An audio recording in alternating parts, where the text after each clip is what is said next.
लग जा गले के फिर ये हंसी रात। वो आवाज जो रूह को छू जाए, जो हर दिल की धड़कन बन जाए, वो नाम जो भारत की पहचान है, लता मंगेशकर। लेकिन क्या आप जानते हैं, एक दौर ऐसा भी था जब लता दीदी को जान से मारने की साजिश रची गई थी। जी हाँ, जहर देने की कोशिश, और वो भी किसी बाहरी दुश्मन ने नहीं, बल्कि अपने खुद के घर की इंडस्ट्री से ही किसी ने। आज लेमन चूस कैंडी पर हम आपको बताएंगे वो राज जो बहुत कम लोगों को पता है, जब लता मंगेशकर की आवाज हमेशा के लिए खामोश हो सकती थी। तेरा मेरा प्यार अमर।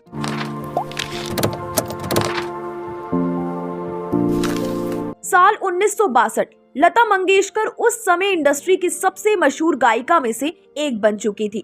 हर प्रोड्यूसर चाहता था कि उनकी फिल्म में लता मंगेशकर की आवाज हो। एमडी यानी कि म्यूजिक डायरेक्टर, लिरिस्टिक्स, एक्टर, हर कोई उनको अपना मानता था।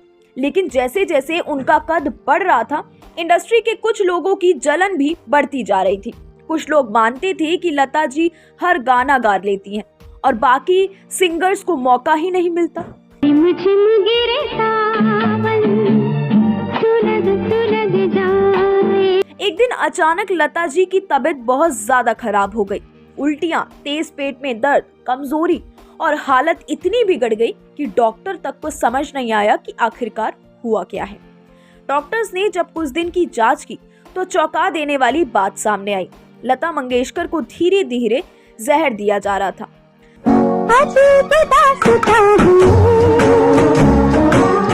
अब सवाल ये था कि ये किसने किया, क्यों किया। लता जी का घर उस समय मुंबई के पेडर रोड पर था। घर में काम करने वाली एक नौकरानी पर शक गया। बाद में पता चला कि नौकरानी ने जो खाना लता जी को दिया था वो जानबूझकर मिलावटी था। लेकिन नौकरानी ने ये सब किसी के कहने पर किया था। सोर्सेस के मुताबिक नौकरानी को किसी ने पैसे दिए थे, जो कि इंडस्ट्री के ही एक संतुष्ट सिंगर या म्यूजिक डायरेक्टर से जुड़ा हो सकता है। तेरे बिना जिंदगी भी, लेकिन जिंदगी। लता जी ने बाद में खुद एक इंटरव्यू में बताया था कि मैं लगभग 3 महीने तक बिस्तर से उठ नहीं पाई थी। मुझे लगने लगा था कि मैं कभी वापस नहीं गा पाऊंगी। लेकिन तभी उनकी देखभाल के लिए एक फरिश्ता आया, माजिद भाई, जो उनके कुक थे और घर के पुराने भरोसेमंद आदमी। उन्हीं की देखरेख में लता जी धीरे धीरे ठीक होती चली गई। नजरों ने समझा प्यार के काबिल।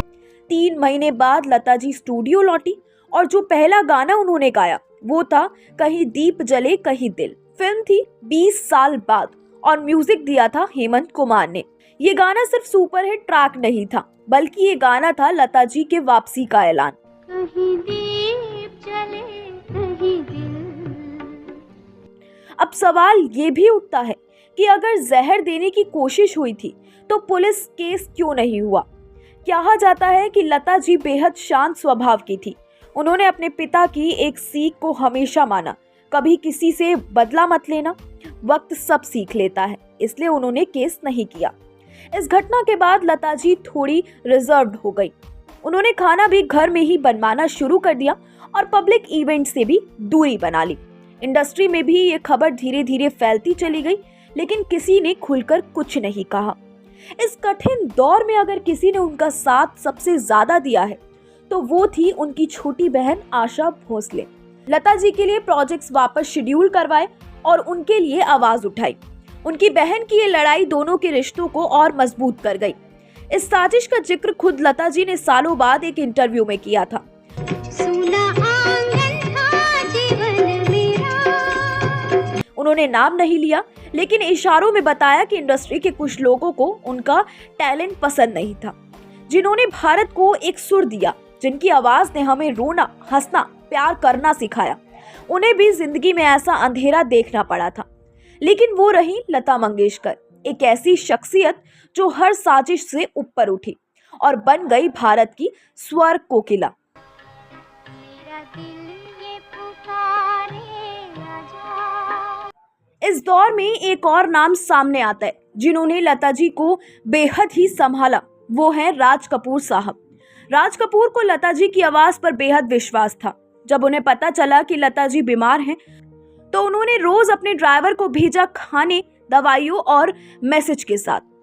आपका गाना मेरी फिल्मों की आत्मा है लता जी, ये उनका मैसेज था।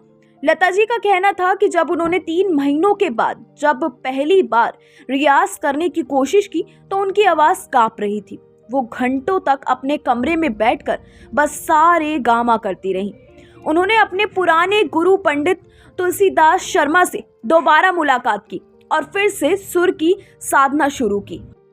उनका कहना था कि मेरे सुर ही मेरा पुनर्जन्म है। जब कहीं दीप जले कहीं दिल रिलीज हुआ तो एक स्क्रीनिंग के दौरान शम्मी कपूर बोली कि ये सिर्फ गाना नहीं है, ये तो इंसानी आत्मा का संगीत है। कहीं दीप जले कहीं दिल।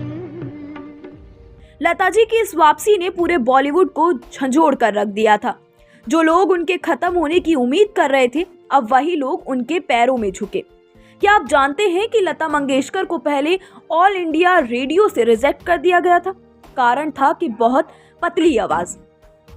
लेकिन जब वो बीमार पड़ी और वापस लौटी तो ऑल इंडिया रेडियो ने एक स्पेशल शो किया, रिटर्न ऑफ मेलोडी क्वीन, जिसमें सिर्फ लता जी के गाने बजे। कभी रिजेक्ट की गई आवाज को अब राष्ट्र की आवाज कहा जाने लगा।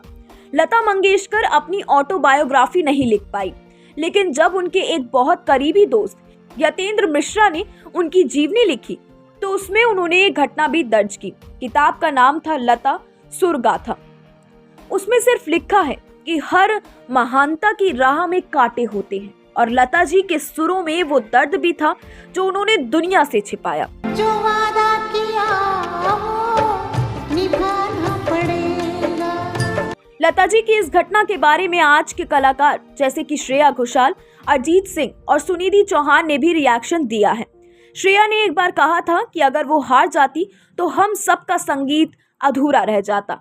हमें जो आवाज विरासत में मिली है वो उस वक्त खतरे में थी, लेकिन लता जी ने हार नहीं मानी। वो फिर उठी, सुर साधा और इतिहास रच दिया। लता मंगेशकर सिर्फ एक नाम नहीं है, वो एक भाव है, एक युग है और हमेशा रहेंगी।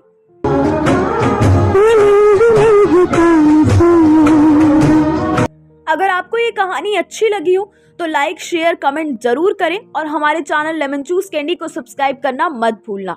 और बताइए, क्या आप भी ऐसे अनसुने किस्से सुनना चाहते हैं बॉलीवुड की दुनिया से?